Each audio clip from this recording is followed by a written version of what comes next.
2022년 첫 새해 주일 예배, 2부 예배에 나오신 여러분 모두에게 하나님의 은혜와 복이 넘치도록 부어지는 은혜가 있어지기를 주의 이름으로 축복합니다. 더 쉬운 말로 하겠습니다. 만사형통하시기를 바랍니다. 지난해에도 함께 하셨던 주님께서 올해도 함께 해 주실 것입니다. 주님은 나와 연합되어 함께 계시지요. 함께 계셔요. 그래서 그것보다 더 큰 복이 없어요.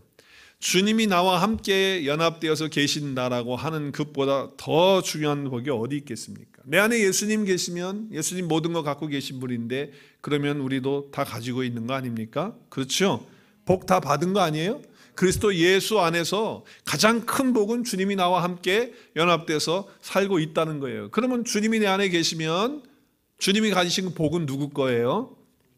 다 내 거예요. 내가 다 받은 거예요. 그렇죠? 그래서 우리는 그리스도 예수 안에서 이미 받은 복을 이제 마음껏 누리면서 생수의 강이 폭포수같이 터져가지고 주변에 있는 사람들에게 그 샘물을 좀 퍼주고, 뭐 조금 퍼주는 게 아니에요. 많이 퍼줘도 또 솟아올리니까 또 퍼주고 또 퍼주고, 이렇게 해서 정말 우리 가운데 복이 차고 넘치는 한 해가 되었으면 좋겠습니다. 그렇게 될 줄로 믿습니다. 복이라는 것은 주님이 나와 함께 하시는 것이고 또 주님이 그 말씀으로 내 가운데서 함께 그렇게 되어지는 거죠. 그래서 내가 주님 때문에 행복하고 또 나 때문에 옆에 있는 사람들도 행복해지는 한 해가 되었으면 좋겠어요. 주님 때문에 내가 행복하고 또 옆에 있는 사람은 나 때문에 또 행복하고, 그런 한 해 참 얼마나 아름답습니까? 우리 하나님께서는 말씀으로 우리를 간섭해 주십니다. 그리고 우리를 인도해 주십니다. 그래서 그 베푸시는 것이 사실은 복이에요.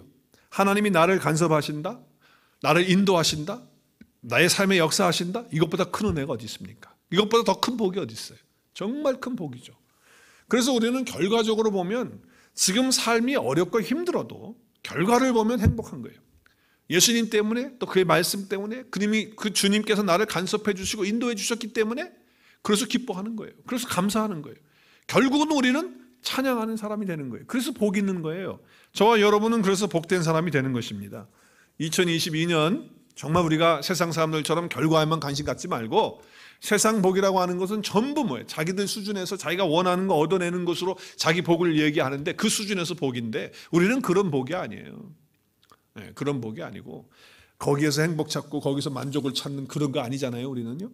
우리는 그런 거 아니에요. 우리는 예수 그리스도 안에서, 우리 그리스도 예수 안에서 하나님께서 주시는 그 놀라운 생명 역사 안에서 정말 그 은혜의 복을 받아서 하나님의 나라가 내 안에서 성장하고 그리고 생명의 역사가 여러분의 가정과 일터와 교회와 모든 삶 속에서 아름다운 그런 삶이 이루어지는 그런 2022년 될 수 있기를 다시 한번 주의 이름으로 축복합니다.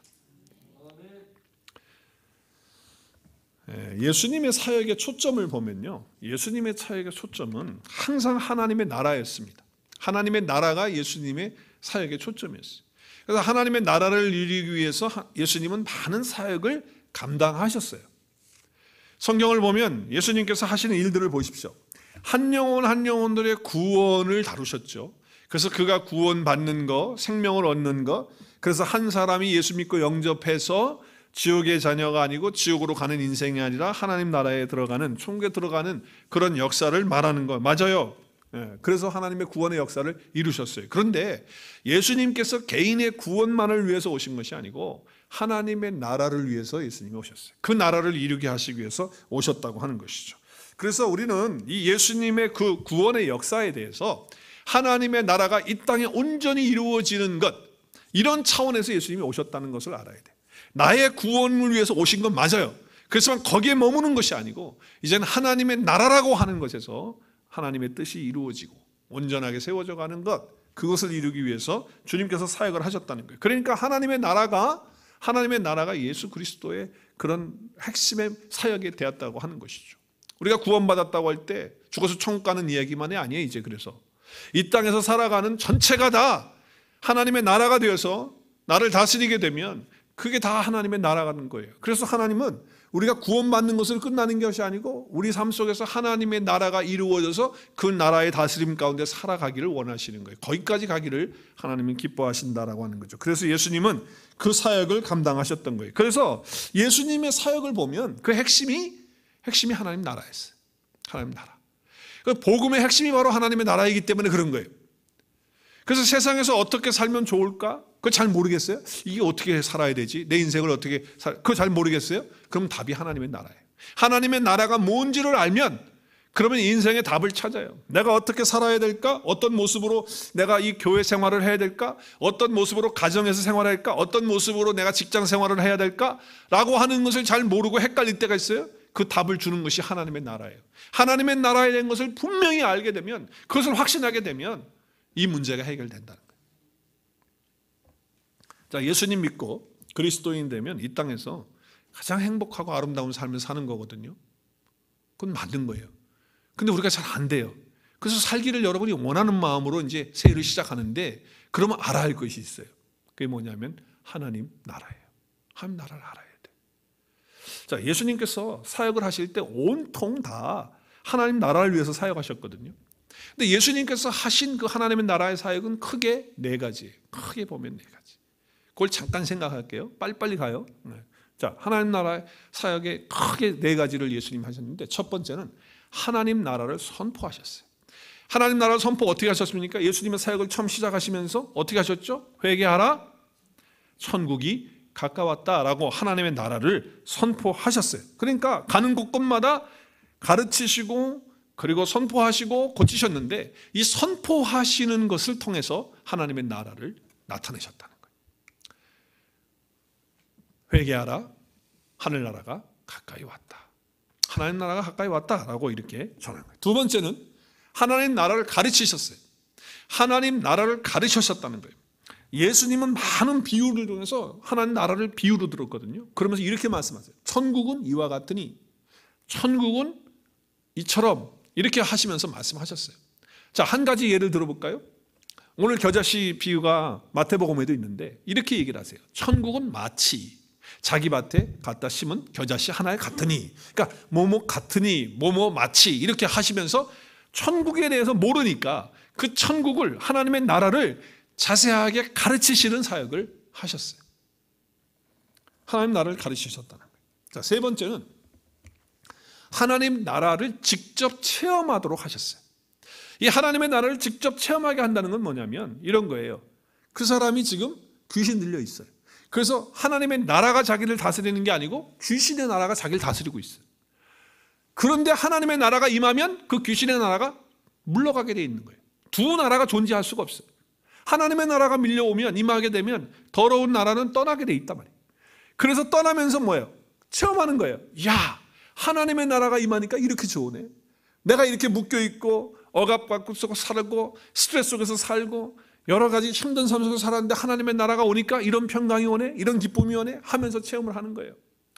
육신적으로 병이 들었어요. 마음적으로 상처를 받았어요. 아픔이 있어요. 그런데 하나님의 나라가 임하면 그것들이 회복이 되고 치유되는 거예요. 놀라운 역사가 일어나는. 그래서 하나님의 나라를 직접 체험하도록 하나님이 하셨다는 거예요. 누구를 통해서 하셨느냐? 예수님의 사역을 통해서 하셨다는 거죠. 병 고치고 귀신 쫓아내고 기적을 일으키시며 이것들을 눈으로 직접 보고 체험하도록 하나님의 나라가 이렇게 임하는 거예요. 자, 그래서 예수님께서 여우에게 이렇게 말했어요. 여기 여우는 헤롯 왕이에요. 헤롯 왕. 여우가 여우가 아니고 예수님 비유를 들어서 헤롯 왕에게 뭐라고 얘기를 하면, 오늘과 내일은 내가 귀신을 내어 쫓는다. 그래야 하나님 나라가 임하는. 또 하나님의 나라가 임하면서 병이 고쳐진다. 그런데 그것으로만 끝나는 게 아니라 진짜 하나님의 나라가 이루어지는 건 언제 이루어지느냐? 제3일에 이루어진다. 제3일이 무슨 뜻이에요? 예수님께서 십자가에서 우리를 위해서 죽으시고 3일 만에 부활하시는 그 사건을 통해서 완전히 하나님의 나라가 임하는 그런 역사를 보게 될 것이다라고 말씀을 헤롯에게 한 거예요. 그러니까 하나님의 나라를 우리가 직접 체험할 수 있는 거예요. 이런 거예요. 그러니까 하나님의 나라는 절대 말에 있는 게 아니에요. 말로 뭐 나 예수 믿어요. 나 말로 뭐 잘해요. 뭐 나 예수 말로 뭐 뭘 못해 말로는. 아, 그러면요 할렐루야 뭐 얼마나 잘합니까? 할렐루야 번지르게 아멘 뭐 잘하고. 말로는 다 잘하죠. 하나님의 나라는 절대로 말에 있는 게 아니에요. 그래서 사도 바울은요, 자기가 섬겼던 교회, 고린도 교회에 많은 문제들이 있었어요. 말이 너무 많은 거야, 교회 말이. 그런데 실제로는 능력이 하나도 없어요. 하나님을 체험하고 하나님의 나라가 자기들 속에 체험되어지는 게 없으니까 고린도 교회 성도들에게 이런 얘기를 했어요. 우리 한번 같이 읽을까요? 시작. 하나님 나라는 말에 있지 아니하고 오직 뭐에 있어요? 능력에 있다는 거예요. 뭐예요? 능력. 하나님의 나라가 임하면 체험이 온다는 거예요. 악한 더러운 것들이 떠나고 병이 고쳐지고, 그리고 하나님의 놀라운 기적과 같은 역사들이 우리 속에 일어나고 내 삶이 바꾸어지고 변화되어지고, 이런 능력이지 말로 하는 게 아니다 말이에요. 자, 그래서 하나님의 나라를 어떻게 하셨다고요? 예수님께서 사역을 하실 때 직접 그 나라를 체험하도록 하셨다. 자, 네 번째는요, 하나님의 나라를 어떻게 우리에게 사역을 하시면서 가르쳐 주셨냐면은, 하나님 나라를 위해서 자기의 생명을 기꺼이 바치셨어요. 예수 그리스도의 십자가의 사건을 통해서 하나님의 나라의 사역을 완성하셨어요. 그 사역을 이루시기 위해서 예수님이 오셨잖아요. 그래서 하나님의 나라를 이루기 위해서 기꺼이 자기 생명을 다 바치셨다라고 해요. 주님은 하나님 나라를 위해서 이 땅에 오신 분이에요. 자기 생명까지 바치셨으니까. 예수님이 왜 대속의 제물로 죽으셨습니까? 하나님 나라를 위해서. 자, 그렇다면 오늘 읽은 본문 말씀은 예수님께서 선포하시고 그렇게 가르치시고 또 그렇게 체험하도록 하신 그 하나님의 말씀, 하나님의 나라에 대한 말씀을 오늘 우리가 읽은 누가복음 13장의 말씀이에요. 그래서 중요한 것은 하나님의 나라를 지금 말씀을 듣고 있는 사람들이 모르는 거예요. 이해를 못하는 거예요. 그걸 가르쳐 주는데도 모르는 거예요. 물론 영의 눈이 가려지고 영의 귀가 막혀 있으니까 모르는 거겠죠. 그건 모르는 거예요. 자, 그런데 하나님의 나라인데 모르니까 이게 참 답답한 거예요. 그런데 오늘날도 자기가 예수 믿는다고 하고 그리스도인이라고 하면서도 하나님의 나라 그러면 죽으면 가는 나라로만 생각을 하고 하나님의 나라에 대해서 몰라요. 참 답답한 거예요. 하나님의 나라를 예수님 시대의 사람들도 모르고 있었고, 그래서 예수님 가르쳤어요. 근데 현재 지금도 예수님 믿고 영접한 그리스도인을 할지라도 하나님 나라를 잘 모른다는 것이, 이게 문제인 거예요. 자, 그러면 왜 하나님의 나라에 대해서 이렇게들 모를까? 많은 이유가 있는데 두 가지 정도를 좀 생각해 봤어요. 제가 첫 번째는 이 영적인 눈과 귀가 막혀 있기 때문에, 예수님 그렇게 말씀하셨거든요. 그렇기 때문에 그런 거고, 조금 더 실질적으로 구체적으로 조금 더 들어가 보면 이런 것들이에요. 첫 번째는 하나님 나라를 모르는 이유가 뭐냐 하면, 하나님 나라는 이 세상의 나라하고 차원이 달라요. 차원이 다르기 때문에 이해를 못하는 거예요. 하나님 나라하고 이 세상 나라하고는 이게 너무너무 차이가 나니까 이게 따라가질 못하는 거예요. 알 수도 없고. 자, 예수님께서 이제 십자가에 못 박히시기 전에, 잡히기 전에 이제 말씀을 하세요. 그 법정 앞에서, 빌라도에게 법정 앞에서 말씀할 때 예수님께서 이렇게 대답을 하세요. 내 나라는 이 세상에 속한 것이 아니다. 만일 내 나라가 이 세상에 속한 것이었다면 내 종들이 싸워 나로 유대인들에게 넘겨지지 않게 하였으리라.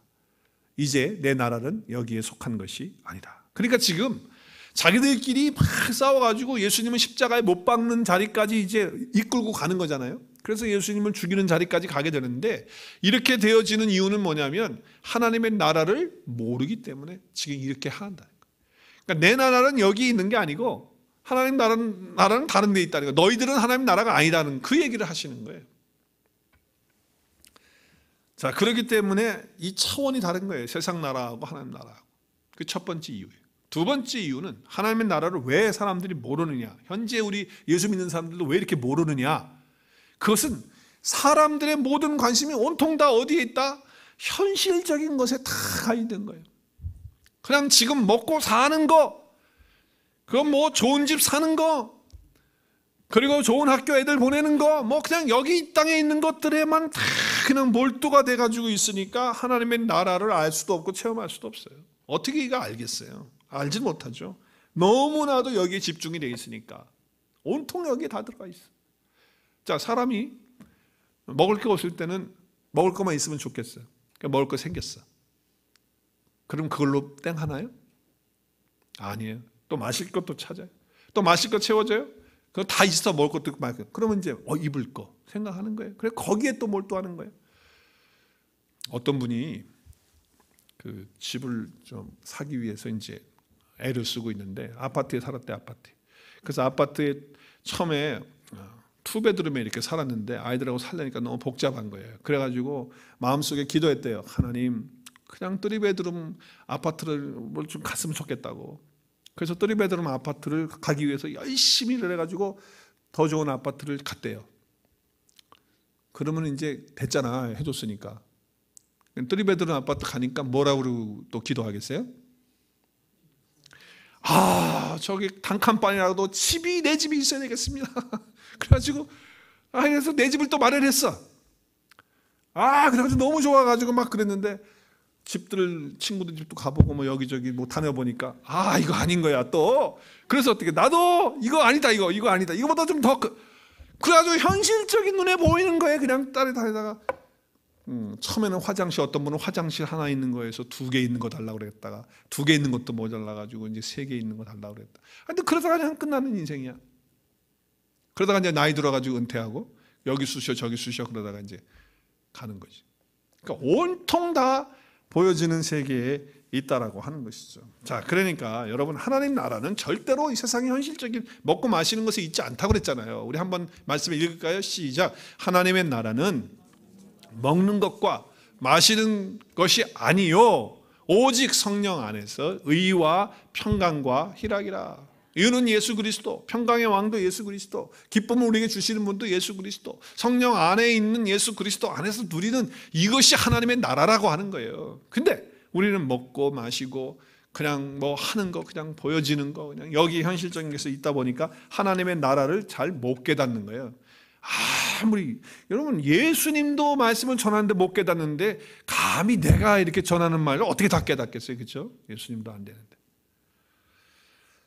자, 그래서 오늘 본문 말씀에서 하나님의 나라를 가르쳐 주시고 알려주시기 위해서 예수님이 이렇게 말씀을 하세요. 뭐라고 얘기를 하시느냐? 오늘 18절을 보니까 이렇게 얘기를 해요. 그러므로 예수께서 이르시되 하나님 나라가 무엇과 같을까? 내가 무엇으로 비교할까? 자, 여기서 예수님이 지금 제자들과 사람들 앞에서 하나님 나라를 가르쳐 주고 싶은데 지금 잠깐 예수님이 지금 헷갈리고 있는 거예요. 어떻게 가르쳐 줘야 되지? 지금 그런 얘기 하시는 거예요, 지금 이게? 그렇게 여겨지시는 분, 예수님 잘 몰라가지고 가르치는 방법을 몰라가지고 좀 집에 가서 연구해가지고 와서 가르쳐 줘야 될지 이거 어떻게 될지 모르겠다. 지금 그렇게 생각하시는 분, 이 말씀을 읽으면서 하나님의 나라가 무엇과 같을까? 내가 무엇으로 비교할까는 예수님이 어떻게 가르칠 거를 몰라서 하는 말이 아니에요. 아니, 하나님이신 분이 이걸 모릅니까? 하나님 나라를 자체가 되신 분이 이걸 모릅니까? 어떻게 해야 될 거 다 아시죠? 근데 왜 이렇게 말씀을 하시고 표현하실까요? 이유가 뭘까요? 이것은 예수님이 어떻게 해야 될지 몰라서가 아니고 하나님의 나라가 얼마나 중요한가 하는 것을 이렇게 표현하고 있는 거예요. 하나님의 나라가 얼마나 중요한지 너희들이 이걸 아느냐? 아느냐? 그 얘기예요. 너희들이 하나님의 나라가 얼마나 중요한지 너희들이 아느냐라고 하는 그런 의미를 포함하고 있는 그런 얘기죠. 하나님의 나라를 알아야만 우리가 신앙생활을 할 수 있으니까. 하나님 나라 알아야만 우리의 삶을 아름답게 살 수 있으니까. 그래서 기본적으로 예수님께서 하나님의 나라에 대한 말씀을 하실 때는요, 생명의 역사를 얘기하는 거예요. 하나님의 나라를 비유를 들어서 오늘 2가지 비유를 했어요. 겨자씨 비유, 또 누룩의 비유. 이 비유는 공통적인 것이 뭐냐면 생명의 역사라는 거예요. 생명의 역사. 그러니까 하나님의 역사는 바로 생명의 역사다라고 하는 것을 이야기하는 거예요. 그럼 생명은 누구십니까? 생명은 바로 예수 그리스도이세요. 내가 길이요 진리요 생명이다 라고 말씀을 하셨어요. 그렇죠? 또 하나님의 나라가 여기 있다 저기 있다 너희들 그렇게 하지 마라. 하나님의 나라는 시작. 하나님의 나라는 답을 하셔야죠. 너희 안에 있다. 예수님이 그렇게 말씀하시니까 우리 같이 읽겠습니다. 시작. 또 여기 있다 저기 있다고도 못하리니 하나님의 나라는 너희 안에 있느니라. 하나님의 나라는 어디에 있어요? 내 안에 너희 안에 있다라고 하는 거예요. 그러니까 하나님의 나라에 대해서 이렇게 생각하셔야 돼요. 여기 하나님의 나라가 뭘까? 하나님의 나라는 바로 생명이신 예수님이 내 안에 계시고 그분을 영접하고 그분과 함께 모시고 살면 하나님의 나라가 내 안에 있다는 거예요. 그래서 제자들에게 너희 안에 하나님의 나라가 있다라고 하는 말씀을 주고 있는 거죠. 그래서 예수님께서 주기도문을 가르치실 때 나라가 임하옵시며 할 때 그 나라가 임한다고 하는 것이 뭐냐? 바로 예수 그리스도의 생명이 우리 가운데 들어와서 우리가 예수 그리스도와 함께 사는 것, 그게 하나님의 나라가 임하는 거라는 거죠. 그걸 말씀하는 거예요. 그래서 예수님을 영접하고 순간 뭐가 되는 거예요? 내가 하나님의 나라가 내 안에 임하게 된 거죠. 내 안에 하나님의 나라 임하면 누가 통치하는 거예요? 주님이 통치하시는 거지. 하나님 나를 통치하시는 거지. 그래서 나를 통해서 어떻게 해요? 능력과 그 권세와 역사가 일어나게 되고 나타나는 거예요. 그래서 이렇게 말씀하고 있어요. 하나님의 나라는 예수 안에 있기 때문에 예수님 모시고 살면 하나님 나라는 내 안에 있다. 그리고 주기도문에서도 그렇게 가르치고 있지 않느냐라고 하는 것이죠. 자, 그렇다면 바로 그런 권세와 능력이 이렇게 예수님이 말씀하세요. 그러나 내가 하나님의 성령을 힘입어 귀신을 쫓아내는 것이면 하나님의 나라가 이미 너희에게 임하였느니라. 하나님의 나라가 임한 사람은 귀신의 역사가 떠나가는 거예요. 성령이 그 안에 임하시고 역사하시는 것이기 때문에 하나님의 나라가 이미 임한 거예요. 그럼 뭘로 나타나느냐? 권세로 나타나고 능력으로 나타난다라고 하는 것이죠. 하나님의 능력이 나타나서 귀신이 쫓겨나고 하나님의 영광과 하나님의 주권이 나타난다. 그때 마음에 하나님의 나라가 임했다고 주님은 그렇게 말씀하신 거예요. 그러니까 여러분, 저와 여러분이 하나님 나라인 거예요. 귀신의 역사 떠나가고 그리고 하나님의 나라가 임해서 예수 그리스도의 생명이 우리 가운데 들어와서 내가 예수 그리스도와 하나 되어지는 놀라운 역사가 이루는 것이 바로 하나님의 나라인 거예요. 자, 그래서 요한계시록을 보면 이렇게 말씀해요. 요한계시록 1장 5절 6절 충성된 증인으로 죽은 자들 가운데서 먼저 나시고 땅의 임금들의 머리가 되신 예수 그리스도로 말미암아 은혜와 평강이 너에게 있기를 원한다라고 말씀하면서 그렇게 설명해요. 우리를 사랑하사 하나님이 우리를 사랑하사 그의 피로 우리 죄에서 우리를 어떻게 하셨어요? 해방하시고 그의 아버지 하나님을 위하여 우리를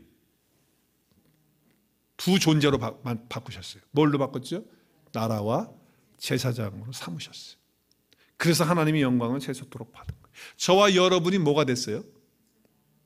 나라가 됐어요. 그러니까 이 나라라고 하는 것은 컨트롤가 아니고 하나님의 나라, 하나님 예수님의 생명이 우리 안에 들어와서 예수님과 함께하는, 예수님이 내 안에 계시고 내가 예수님 안에 있는 그런 사건이 이루어진 사람은 나라가 된 거예요. 주님이 나라라고 불러주는 거예요. 나라가 됐어요. 그리고 제사장이 돼서 하나님과 사람들 사이의 중재자가 되고 주의 복음을 전하는 자들로 우리를 삼으셨어요. 하나님 나타내는 사람으로. 그래서 하나님의 나라가 됐다는 거예요. 뭘로 그렇게 삼으셨죠? 우리를 나라로 삼으실 때 뭘로 삼으셨다 그랬어요? 뭘로 삼으셨어요? 예수 그리스도의 피로 삼으셨어요.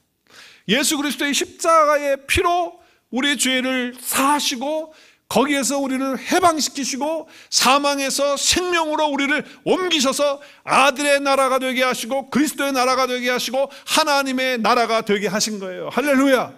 저와 여러분이 그런 나라가 됐다는 거예요. 그러니까 하나님의 나라는 이렇게 해서 모여지게 되면 그게 만국이 되는 거예요.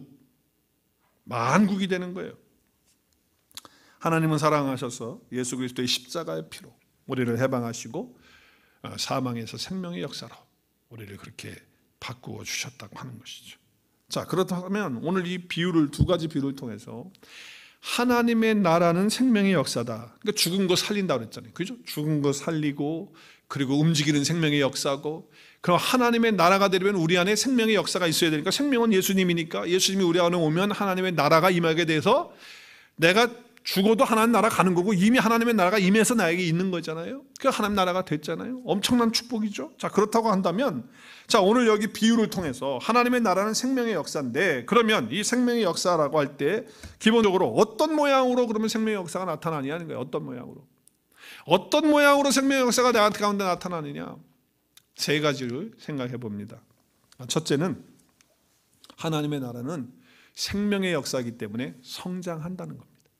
반드시 성장하게 되었다는 거예요. 반드시 성장한다는 거예요. 성장 안 하면 하나님의 나라가 임한 사람이 아니에요. 하나님의 나라가 임한 사람은 반드시 성장한다는 거예요. 13장 19절 오늘 본문, 마치 사람이 자기 채소밭에 갔다가 심은 겨자씨 하나를 갖다. 그래서 어떻게 됐다고요? 자라서 나무가 됐다는 거예요. 자라는 거예요. 겨자씨 하나, 겨자씨 보신 분 있어요? 정말 작아요. 겨자씨 작아요. 다른 성경에 마태복음, 누가복음, 마가복음에 보면 작다고 표현되고 있죠. 근데 여기서는 그냥 작다고 하는, 그냥 심은 겨자씨라고 하는데, 겨자씨는 정말 작아요. 근데 그 작지만은 거기에는 생명이 있기 때문에 자란다는 거예요. 하나님의 나라는 생명력이다. 그럼 하나님의 나라가 내게 임했다. 그러면 어떻게 돼요? 자란다는 거예요. 반드시 자라게 돼 있다는 거예요. 반드시 자라게 돼 있다. 그래서 이 겨자씨 성명을 통해서 정말 말하고 싶은 것이 뭐냐면 성장하는 거예요. 성장하는 거. 하나님의 나라는 생명이니까 반드시 성장한다라고 하는 것이죠. 여러분, 어떤 이유든지 간에 하나님의 나라를 가로막고 있는 것은 성장하지 못하고 있는 거예요. 내가 성장하지 못한다고 하는 것은 가로막고 있는 것이. 물론 여기에 뭐 수적인 증가라든지 또 뭐 규모적인 뭐 증가라든지 이런 것들만 말하는 건 아니에요. 그걸 물론 포함하고 있지만, 그러나 분명한 것은 성장해야 한다라고 하는 것입니다. 저는 여러분이 2022년 첫 예배를 드리면서 말로 할 수 없는 하나님의 그 은혜로 말미암아 여러분이 하나님 나라가 여러분 가운데 임했다고 한다면 반드시 2021년보다도 2022년 올해가 더 크게 성장하는, 자라가는 그런 역사와 은혜가 있어지기를 주의 이름으로 축복합니다. 그런 역사가 있어야 되는 거죠. 반드시 성장하는 것입니다. 근데 기가 막힌 건 뭐냐면, 진짜 하나님의 나라가 임한 사람이 그리스도인인데, 그 그리스도인 중에는요, 좋을 때 성장하는 게 아니에요. 오히려 고난 중에 성장하고, 오히려 어려움을 당하면 더 성장하고, 오히려 아픔과 상처를 통해서 더 성장하게끔 하나님이 그렇게 하시는 것을 볼 수가 있어요. 때로는요, 내가 실수하고 내가 넘어지고, 더 나아가서는 내가 범죄하는 자리까지 가서도 그거를 통해서도 하나님은 나를 성장시키셔요. 왜 그래요? 내 안에 하나님의 나라가 임해 있기 때문에. 하나님의 나라는 뭐라고 했어요? 생명력이에요. 생명이에요. 그러니까 생명이 내 안에 있기 때문에 상처, 아픔, 괴로움, 어려움, 뭐 고난, 심지어는 내가 잘못해서 범죄하는 그런 것까지도 다 포함해서 결국은 성장시키시는 하나님의 역사가 하나님의 나라이다 이 말이에요.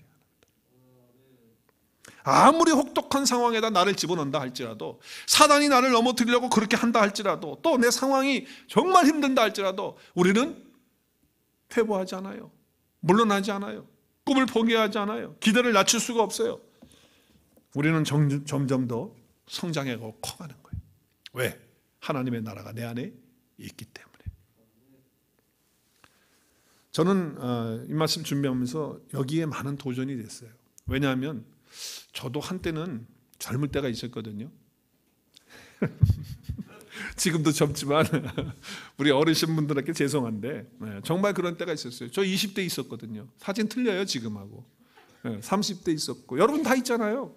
40대까지만 해도 성장한다라고 하는 이런 거에 대해서 별로 생각하지 않았어요. 근데 50이 넘어서 중반 넘어가면서 이제 60을 곧 바라보면서 이 성장이라고 하는 것에 대해서 이게 생각이 되는 거예요. 야, 정말 끊임없이 하나님 앞에 깨어 있어야겠구나. 깨어 있어야겠구나. 성장하지 않으면 하나님의 나라가 없다. 생명이 없는 것인데 내가 나이가 좀 들어간다고 그래가지고 성장하지 못하면 안 된다. 진짜 그리스도인은요, 나이가 50이 돼도 60이 돼도 70이 돼도 80이 돼도 90이 돼도 성장하는 줄로 믿습니다. 할렐루야. 제가 새해 인사를 저희 부모님들께 했어요. 뭐 세배는 못 드렸지만은 가지를 못했으니까. 근데 이제 내 동생들 가정하고 이제 다 이렇게 화상 통화를 쭉 하면서 뭐 하고 그러는데, 뭐 저희 아버님 지금 86세 이제 되시는데 그냥 뭐 전화 받자마자 뭐 에베소서 1장이 막 나오는 거예요. 막 줄줄줄줄 에베소서 막 나오면서 하나님의 말씀으로 너희들이 한 해를 뭐 시작하고 하면서 막 하면서 그 힘과 그 파워가 대체 어디서 나오는지 말이죠. 그러니까 저희 아버님은 이제 80 중반을 넘어서 이제 90을 향해서 가시는데도 계속 본인이 어떻게 하고 있는 거예요? 성장해 하고 있는 거예요. 그냥 성경 암송을 막 저보다 많이 해, 저보다 많이 하시고. 우리는 한 달에 1개 하잖아요. 우리 아버지는 하루에 1개씩 막 해요. 그것도 막 영어로 해가지고 우리 샤론이하고 통화하시면서 막 영어로 막 성경을 암송한 거를 막 말씀하시고. 발음이 좀 이상하긴 하지만 막 하시더라고요.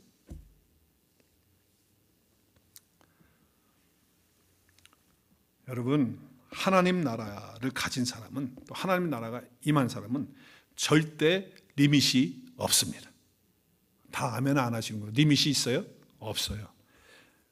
내 나이에 뭘 한다고 그래, 이런 소리 우리 오늘의 교회는 절대로 못 하십니다. 할 수가 없어요. 하나님 나라가 임했는데 뭐 내 나이에 내 나이 이제 그런 거 없어요. 우리는 계속해서 성장하는 거예요. 왜? 하나님의 나라의 역사이기 때문에 그래요. 하나님의 나라의 역사는 생명이기 때문에 반드시 성장한다는 거예요. 어떤 상황 속에서도, 어떤 이야기 속에서도, 내 나이가 얼마가 되어서도 관계없이 우리는 성장해 가는 것입니다. 2022년 그런 한 해가 될 줄로 믿습니다. 두 번째는 생명의 역사가 하나님의 나라인데 내 안에 생명의 역사가 있잖아요. 내 하나님 나라 됐잖아요. 그죠? 그럼 어떤 모양으로 나타나야 돼요? 두 번째는요, 복음의 선한 영향력을 미치는 것으로 나타나야 돼요. 복음의 선한 영향력을 나타낸다라고 하는 것이 뭐예요? 여러분, 그냥 오늘 말씀에 보면요, 이렇게 되어져 있어요. 하나님 나라를 무엇으로 비교할까 하시면서 여자가 가루 서말 속에다가 뭘 넣습니까? 누룩을 넣었어요. 그래서 그 가루 밀가루 반죽을 해가지고 그것이 부풀게 했어요. 너무 잘 알잖아요. 이스트가 들어가면 그게 부풀게 돼요. 근데 저는 생각해봐요. 이게 언제까지 부풀까? 언제까지 이렇게 될 것 같아요, 여러분? 가루 서말이 다 떨어져가지고 없어지면 안 될 거예요. 그죠? 또 누룩의 생명력이, 누룩의 그 발효하는 그 생명력이잖아요. 그게 없어지면 못할 거예요.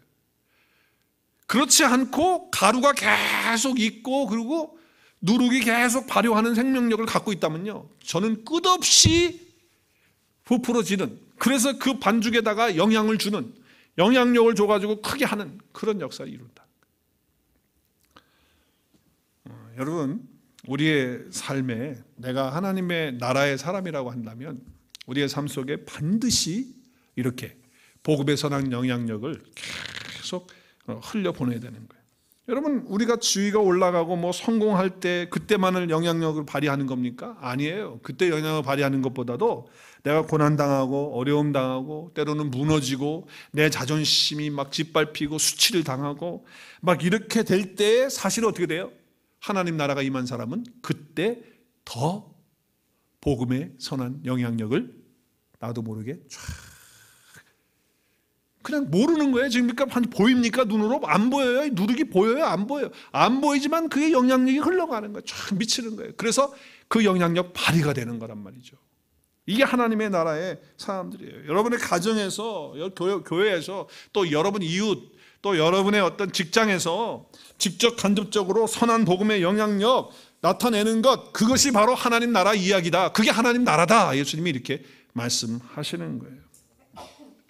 저는 좀 안타까움이 있는 것들이 있어요. 한국 교회가 좀 대형 교회 된 것에 대해서 감사하기도 하지만 정말 그렇게 큰 교회가 많아진 것이 정말 이게 복음의 선한 영향력 때문에, 생명력 때문에 그렇게 되었을까라고 하는 것을 자꾸 퀘스천을 하게 돼요.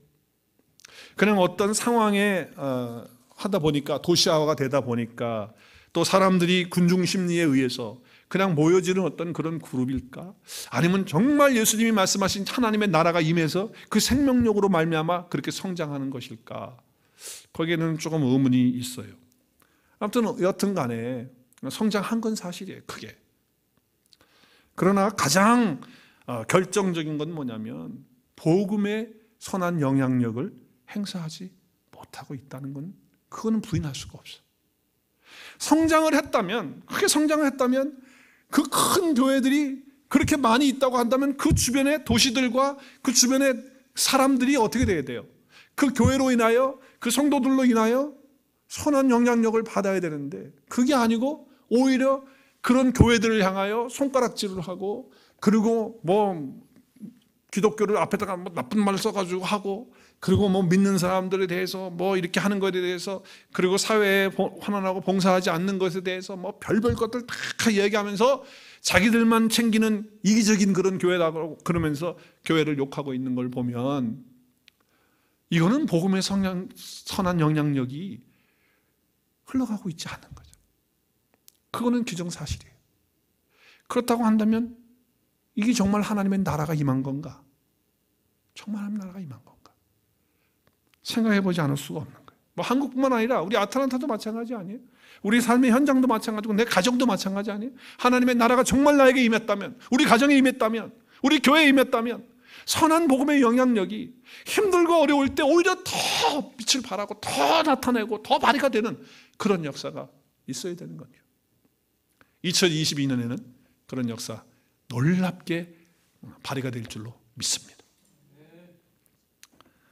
자, 생명의 역사는 또 어떤 모양으로 나타나는가? 마지막이에요. 하나 더 있어요. 생명의 역사는 다른 생명으로 또 낳는다는 거예요. 다른 생명. 하나님의 나라는요, 생명의 역사이기 때문에 어떻게? 또 다른 생명을 낳는다. 또 다른 생명을 낳는다는 거예요. 생명의 역사 가운데 또 다른 생명을 낳는다는 것은 너무너무 중요한 거예요. 자, 첫 번째는 뭐라고 그랬어요? 여러분 다 잊어버려도 괜찮아. 첫 번째는 여기 다 알고 있으면 다음에 못하는데 반드시 잘한다. 또 두 번째는 복음의 선한 영향력, 하나님 나라가 임한 사람은 어떤 상황이 돼도 정말 내가 죽는 자리까지 된다 할지라도 저 봤어요. 죽어가는 그 자리에서도 복음의 선한 영향력을 드러내고 죽는 사람 봤어요. 하나님의 나라에 임한 사람은 다르단 말이죠. 그리고 세 번째는 하나님 나라는 생명의 역사인데 다른 생명을 또 낳는다는 거예요. 내 안에 생명이 있는데 어떻게 다른 생명을 낳지 않습니까? 반드시 있죠. 2022년을 준비하면서 새벽에 기도하면서 하나님, 올 한 해 동안에 우리 교회가 가야 되고 표를 삼고 가야 될 말씀이 뭡니까? 하나님 알려주십시오. 가르쳐 주십시오. 그대로 행하겠습니다. 하나님께서 오늘 이 본문을 주시면서 하나님의 나라에 대한 얘기를 하시면서 생명의 역사는 또 다른 생명을 낳는다고 하는 그 말씀을 주시는 거예요. 그래서 오늘 주보를 보신 분은 아마 주보 표면에 표가 바뀌었다는 걸 아셨을 거예요. 설교의 제목과 같이 주보 앞에 보면 어떻게 되겠죠? 복음으로 생명을 낳자는 거예요. 자, 우리가 2년 전에는요 24시간 주님과 함께 연합돼서 동행하자 기억나세요? 네, 그렇게 갔어요. 그리고 작년에는 말씀 가지고 말씀 안에서 매일매일 살자. 자, 그렇다면 주님과 동행하는 삶 훈련하고 말씀 가지고 매일매일 살아가는 그런 삶을 말씀 안에서 사는 것을 이제 우리가 몸에 몸에 가지고 있다고 한다면 이제 하나님의 나라가 임했는데 뭐가 나타나야 돼? 이제 내 안에 있는 그 생명이 복음을 통해서 또 다른 생명으로 나타날 때가 됐다. 할렐루야. 그런 말씀을 저에게 주시는 거예요. 그래서 우리는 복음으로 생명을 낳는 2022년이 되었으면 좋겠다라고 해서 그렇게 표현을 했습니다. 이 역사가 반드시 저는 이루어질 줄로 믿습니다. 고린도전서 4장 15절에 보면 사도 바울이 고린도 교회 성도들을 향해서 이렇게 얘기를 합니다. 그리스도 안에서 1만 스승이 있으되 아버지는 많지 아니하니 그리스도 예수 안에서 내가 복음으로써 너희를 낳았다.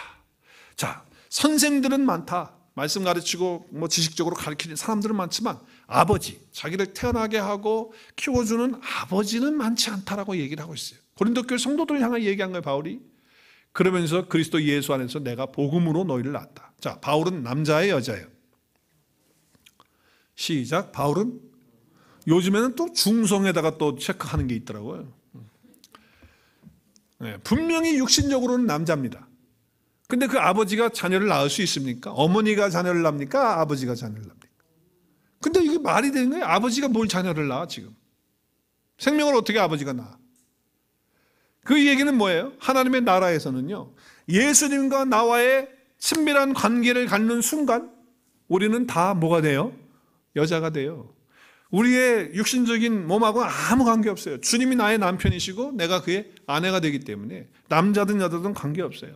우리는 주님과 친밀 관계 속에서 뭐가 되는 거예요? 여자가 되는 거예요. 그래서 지금 바울은 자기는 예수 그리스도와 친분 관계 속에서 남편과 아내의 그런 결혼 관계와 같이 자기는 이제 그 주님을 통해서 복음으로 자녀를 낳는 그런 일을 했다라고 얘기를 하는 거예요. 그래서 고린도 교회 성도들이 너희들이 바로 내가 낳은 복음으로 낳은 자녀들이다 라고 이렇게 설명하고 있는 것이죠.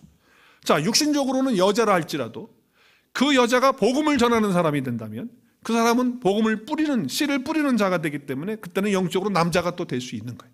그러니까 하나님의 말씀에서는 우리 육신의 남자 여자를 따지지 않아요.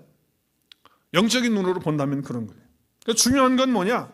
우리가 자녀를 낳는 그 과정까지 우리가 올라가야 된다는 거예요. 그걸 얘기하는 거예요. 저와 주님으로부터 우리는 사명을 받았어요. 그렇죠? 그래서 그리스도의 사신이 됐어요.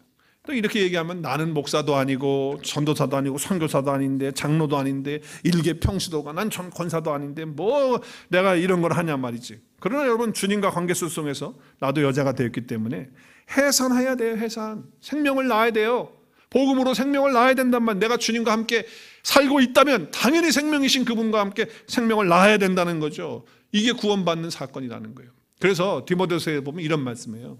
조금 어려운 말인데 그러나 여자들이 만일 정숙함으로써 믿음과 사랑과 거룩함에 거하면 그의 해산함으로 구원을 얻으리라. 그러면 여자는 결혼해서 아이를 못 낳는 여자들은 어떻게 돼요? 구원 받아 못 받아요? 그러면 다 출산해야 되겠네. 출산 못한 사람은 그건 구원 못 받을 겁니까? 지금 그 얘기하는 거 아니잖아요. 믿음과 사랑과 거룩함에 거하면 하나님의 나라가 그 안에 임하면 그는 반드시 해산하게 된다 그 말이에요. 그래서 구원을 얻는다는 건 뭐냐면 구원을 완성하고 그 구원의 기쁨을 누린다라고 하는 말씀을 하는 거예요. 그러니까 저와 여러분이 한 해 동안에 구원의 열매로 해산함을 통해서 복음으로 생명의 그 자녀를 낳는 그런 역사가 일어나는 2021년 될 수 있기를 주의 이름으로 간절히 축복합니다. 반드시 우리 가운데 이루어질 것입니다. 하나님의 나라는 생명의 역사이기 때문에 그렇습니다. 오늘 세 가지. 생명의 역사이기 때문에 자란다, 성장한다, 끝없이. 만약에 내가 퇴보하고 있다? 나는 작년보다 재작년이 더 좋았는데 이건 안 됐다는 거예요. 2021년이 2022년보다 더 좋은데 이건 있을 수 없다는 거예요. 정말 우리는 이제 끝없이 성장하면서 그리고 영향력을 행사하면서 그리고 생명의 역사를 통해서 복음으로 다른 생명을 또 낳는, 생명을 낳는 그런 역사가 여러분의 가정과 또 생업과 또 우리 교회 가운데 풍성하게 이루어지는 한 해가 될 수 있기를 주의 이름으로 축복합니다.